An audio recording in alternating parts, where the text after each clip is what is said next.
ছাত্র সমাজ আমরা দেখতে পাচ্ছি একটি নিষিদ্ধ দলের কিছু সন্ত্রাসী গুন্ডা বাহিনী দেশে পূর্বের ন্যায় আবারও অরাজকতা সৃষ্টি করার চেষ্টা করছে। আমরা তাদেরকে দ্ব্যর্থহীন ভাষায় জানিয়ে দিতে চাই, আমাদের রক্তবিন্দু থাকা পর্যন্ত এদেশে কোন প্রকার সন্ত্রাস, চাঁদাবাজি, গুন্ডালিগ আমরা দেশে থাকতে দিব না ইনশাআল্লাহ।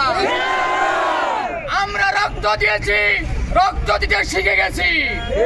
আমাদের ছাত্র ভাইদের রক্তের বিনিময়ে এদেশে কোন সন্ত্রাসী নাশকতাকারীকে দেশের জায়গা দিব না, দিব না, দিব না। সবাইকে ধন্যবাদ জানাচ্ছি আজকের এই সমাবেশে মিছিলে অংশগ্রহণ করার জন্য।